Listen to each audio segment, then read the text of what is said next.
Yo, je reviens avec une nouvelle vidéo, mais cette fois sur les dramas dans la lignée de celle que j'ai fait la dernière fois. Comme je vous avais présenté 5 dramas que tout le monde aimait sauf moi, je me suis enfin dit que j'allais vous présenter mes 5 dramas préférés dans cette vidéo. Cette fois, je les ai vraiment classés par ordre de préférence. Donc on va commencer par le 5e pour aller jusqu'au premier drama. Premier, donc mon préféré. Mon préféré drama. Oui, tu parles la France.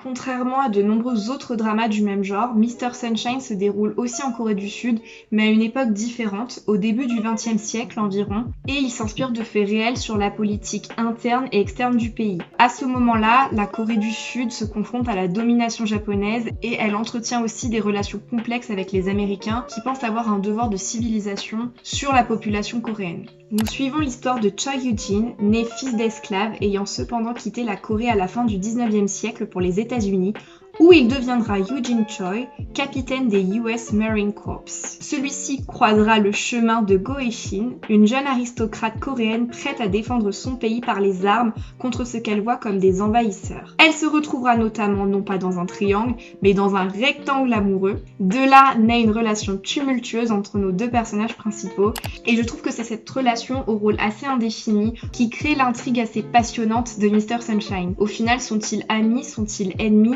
La fin de l'épisode 2 est d'ailleurs un bel exemple de cette tension qui naît entre les deux personnages principaux. Me concernant, je n'ai vraiment trouvé aucun défaut à ce drama. Mr. Sunshine est vraiment un chef-d'œuvre en tout point qui rassemble le meilleur du cinéma coréen avec le meilleur du drama coréen, notamment pour le côté émotion et romance. Les costumes et les décors sont vraiment sensationnels, je trouve qu'ils reflètent parfaitement l'époque. Selon moi, tout le monde peut y trouver son compte, qu'on soit amateur de guerre, d'action, de combat, de mystère, d'amour, de romance, d'histoire ou même encore de gros combats. Et pour moi, on ne regarde pas simplement ce drama, on vit vraiment chaque seconde jusqu'au bout et on profite de chaque scène qui sont toutes plus importantes les unes que les autres. La raison pour laquelle ce drama a vraiment frappé fort, c'est déjà par son scénario en béton. Il combine à la fois douceur mais aussi une intrigue super riche avec énormément d'action. De nombreux personnages secondaires tout aussi importants que nos deux personnages principaux gravitent autour justement d'eux et font avancer l'histoire pas à pas au fur et à mesure des épisodes. Ils se croisent tous, certains sont détestables, d'autres assez attachants. Et selon moi, un rôle s'est réellement détaché dans ces personnages dits secondaires, c'est le rôle de Dong-Mei, le chef des Yakuza. Mais vraiment tous les seconds rôles apportent énormément à l'histoire et rien n'est laissé au hasard en choisissant ces personnages. J'ai aussi beaucoup aimé les différents tons pris par ce drama. On rit, on pleure, on a peur, on frissonne, on s'émeut. Tout ça sans jamais s'ennuyer alors qu'il y a quand même 24 épisodes qui durent environ 1h15 chacun. Et sans parler aussi de la bande originale qui sublime ce drama. Chaque musique est super bien choisie pour chaque scène et ça rajoute beaucoup. C'est pour ça que ce drama représente un sans faute pour moi et que je le classe à la 5e place de mon top. Deuxième drama que j'ai adoré, et pas des moindres quand même, c'est le drama Still 17. C'est vraiment un drama feel good mais aussi hyper bouleversant. Après 13 ans de coma suite à un accident de la route, Woo Sori se réveille dans un monde où tout a changé, même elle. Pour elle, l'accident s'est passé la veille alors que 13 ans se sont écoulés. On lui apprend qu'elle n'a plus 17 ans mais 30 ans maintenant. Déboussolée après cette découverte, le drama suit comment elle va combler toutes ces années perdues en ayant pour seul repère sa maison d'enfance. Nous faisons aussi la connaissance de Woo-jin, Mr. Gong, lui aussi traumatisé par cet accident dont il a été témoin et qui se referme complètement sur lui. Et pour cause, celui-ci se sent responsable de la mort d'une personne qui lui était chère. Depuis 13 ans, il essaie de vivre avec ce sentiment de culpabilité. Leurs chemins se croiseront et bien évidemment leur passé douloureux va ressurgir et la vérité sur ce tragique accident va finalement éclater. On va suivre leurs aventures et tout leur processus de guérison, mais on va aussi faire la connaissance de d'autres personnages, Chan, le neveu de Woo-jin, mais aussi de Jennifer, une gouvernante mystérieuse et complètement perchée. Pour tout vous dire, j'ai suivi ce drama dès qu'il est sorti et j'ai eu un véritable coup de cœur pour l'histoire et ses personnages qui étaient vraiment tous plus attachants les uns que les autres. Je crois aussi qu'il n'y a pas un épisode où je n'ai pas pleuré, tellement ce drama était émouvant sur plein de points. Je vous avoue que j'ai un peu de mal à retranscrire ce que j'ai ressenti en le voyant. L'émotion que procure ce drama est assez indescriptible en fait, je pense qu'il faut vraiment le regarder pour comprendre ce que je veux dire. Les épisodes sont vraiment de plus en plus intenses et tout finit par aller crescendo au fur et à mesure des épisodes. Je trouve que c'est vraiment une belle histoire avec des moments certes tragiques mais on y trouve aussi une magnifique leçon de vie avec de beaux moments de légèreté, d'amitié, de rire mais aussi d'amour. Chaque épisode, même s'il pouvait être super triste, me réconfortait et me réchauffait le cœur justement par la présence de tous ces personnages qui font que le drama était hyper chaleureux. Aucun personnage n'est méchant ou problématique comme on a l'habitude de voir dans certains dramas et je trouve que chacun apporte vraiment ce petit quelque chose qui fait que c'est magique dès qu'on regarde un épisode. Je suis vraiment passée du rire aux larmes en quelques secondes. Ce drama est vraiment une bouffée d'air frais car il est à la fois simple mais j'ai l'impression qu'il est super intime aussi. Et ne passez vraiment pas à côté de ce duo d'acteurs fabuleux. L'alchimie est vraiment au rendez-vous et je ne peux que vous le conseiller. J'enchaîne ensuite avec le drama While You Were Sleeping qui est pour moi un drama super original. Nam Hong-joo est une femme pleine de vie, ce qui n'a pas toujours été le cas, et qui a la capacité de prédire ce qui va arriver dans ses rêves. Ses rêves prémonitoires vont finir par se transformer en cauchemar quand elle va rêver de la mort de son père et que cela va devenir réel. Un jour, elle rencontre Jong Jae-chan, un jeune procureur au caractère très enfantin qui semble faire ce métier par pur hasard.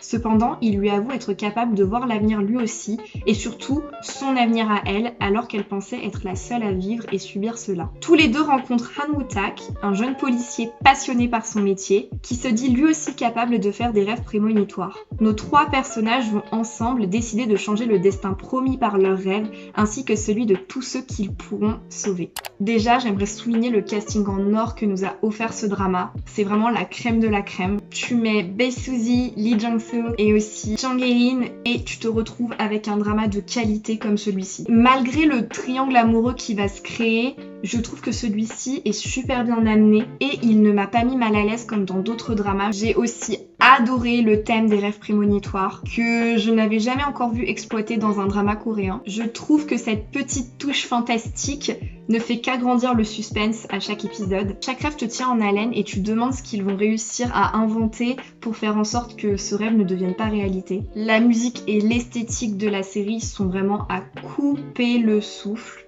C'est une histoire hyper intense à laquelle j'ai vraiment accroché tout de suite et je trouve que tout est assez bien équilibré. J'ai dévoré les épisodes en l'espace de 2 jours je crois et il est vraiment rentré directement dans mon top de drama préféré. On passe maintenant au top 2 et je commence par I'm Not a Robot qui est vraiment un drama super touchant. Kim Min-gyu est le PDG de KM Financial et il est l'un de ces nombreux humains au cœur brisé qui a vu dès son jeune âge les plus proches amis de ses parents le trahir à la mort de ces derniers. Pour se protéger contre le monde, il a développé une intolérance aux êtres humains qui lui provoque un terrible choc allergique dès qu'il entre en contact avec l'un d'eux. Depuis 15 ans, il vit seul et a élaboré toutes sortes de techniques pour ne jamais se retrouver trop proche d'un être humain. Cependant, il découvre un jour l'existence d'une équipe scientifique secrète qui a élaboré un robot humanoïde qui pourrait tromper n'importe qui quant à sa véritable nature, son nom, AG3. La décision est donc prise, Kim Min-gyu prendra en charge le robot humanoïde ultra perfectionné. Sauf que problème, la veille de la livraison, le robot tombe en panne. Le créateur de AG3 décide alors de demander de l'aide à la jeune femme qui lui a servi de modèle pour créer l'humanoïde. Pour ce faire, il demande à Jo Ji-ha de prendre temporairement la place du robot aux côtés de Kim Min-gyu, mais avant d'être le modèle physique de AG3, elle est surtout l'un des nombreux êtres humains que porte ce monde et auquel le jeune homme est fortement allergique. Sans vous mentir, j'ai regardé ce drama sans grande conviction. Et vraiment, quelle surprise. Déjà, j'ai redécouvert un acteur de génie en la personne de Yoo Seung-go, le rôle principal masculin. Au final, l'histoire est assez simple et assez bateau, mais je trouve que le jeu d'acteur a vraiment sublimé ce drama. J'avais vraiment l'impression de ressentir ce qu'ils ressentaient tous.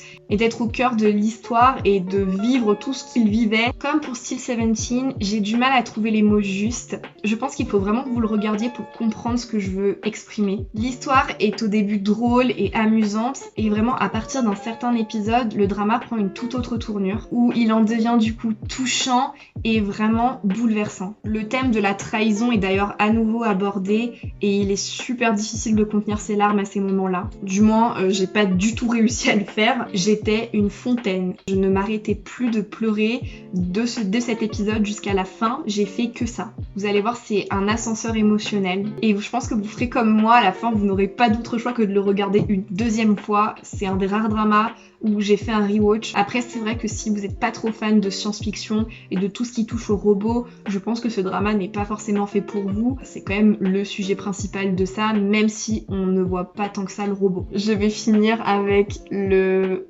numéro 1 de mon cœur qui n'a jamais été détrôné jusqu'à maintenant et pourtant Dieu sait que j'ai vu la masse de drama depuis toutes ces années. Et du coup, je vais vous parler de Moon Lovers qui est pour moi un drama déclassé. C'est l'histoire d'une jeune fille, Go-ha-jin, vivant à notre époque. En essayant de sauver un enfant de la noyade, une éclipse apparaît et elle se voit transportée à l'ère Goryeo et se réveille en plein milieu du bain des princes héritiers de l'époque. Elle devra vivre sous l'identité de Hae-soo, cousine de la femme de Wong-wook, le 8e prince, dans laquelle elle semble s'être réincarnée et sera ainsi mêlée au conflit entre les princes Wong. Elle reste cependant une femme moderne et sa façon de penser la distingue des autres. Au fur et à mesure des épisodes, Hae-soo se rapprochera de tous les princes. Comment qualifier ce drama? Déjà, il est exceptionnel par son casting. J'ai vraiment été séduite par la personnalité de certains princes, tous différents mais qui avaient chacun un charme et apportaient quelque chose au drama. Même si, je l'avoue, certaines petites choses m'ont dérangé chez certains au début, mais j'ai à peu près réussi à passer outre, même si c'était un peu compliqué à certains moments. Et vraiment, le personnage interprété par Bacon était si précieux, j'avais tellement envie de le protéger et je l'aimais trop. Et ça a vraiment été mon coup de cœur de ce drama et je trouve que l'évolution dans le temps est super intéressante et on voit un drama qui se passe sur plusieurs années. On y voit aussi s'installer deux temps. Le temps de l'insouciance où tout le monde rit, tout le monde semble heureux et profite de chaque instant. Et un deuxième temps où d'un coup les princes voient leur destinée complètement chamboulée. Dans les derniers épisodes, le drama prend vraiment un chemin très tragique et je trouve que c'est l'un des rares dramas qui ne possède pas de fin heureuse. Pareil, l'esthétique du drama est à couper le souffle, vraiment, et chaque scène m'en a mis plein les yeux. Ce drama possède aussi une charge émotionnelle surdimensionnée, donc si vous êtes hypersensible, je pense que ce drama n'est pas fait pour vous, parce que j'ai vraiment beaucoup pleuré. J'ai l'impression de dire ça tout le temps, mais là j'ai vraiment pleuré, beaucoup. Du coup, comme je vous dis, j'en suis moi-même ressortie hyper chamboulée. J'avais vraiment l'impression de me noyer dans mes larmes. Parlons aussi de cette histoire d'amour tragique. J'avais vraiment l'impression que c'était une nouvelle version de Roméo et Juliette. C'était vraiment les montagnes russes dans mon cœur à cause de ce couple principal. Les deux acteurs principaux de ce drama incarnent à la perfection ces amants maudits. Et ce que j'aime bien ici et que je trouve un peu original et changeant, c'est que le premier rôle est souvent le gentil dans les dramas, et ici c'est le contraire. Il recèle vraiment autant de lumière que de noirceur, d'ailleurs plus de noirceur que de lumière si je dois dire. Et plus le drama avance, plus on le voit devenir de plus en plus sombre. Et vraiment cette fin, mais quelle fin! Si tragique, vraiment, mais en même temps extraordinaire. Et si dur à digérer au final à tout niveau. Pour moi, Moon Lovers est vraiment hors catégorie au niveau des dramas que j'ai vus jusqu'à maintenant. Et aucun drama, comme je l'ai dit, n'a réussi à le top en fait dans mon cœur. Et j'espère que ça viendra un jour parce que j'attends que ça en fait de ressentir ce que j'ai ressenti en regardant ce drama.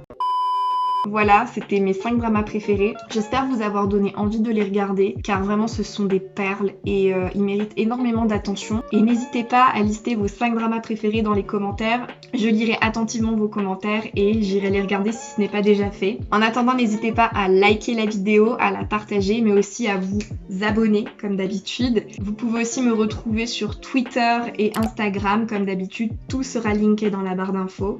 Et je vous dis à très bientôt. Salut!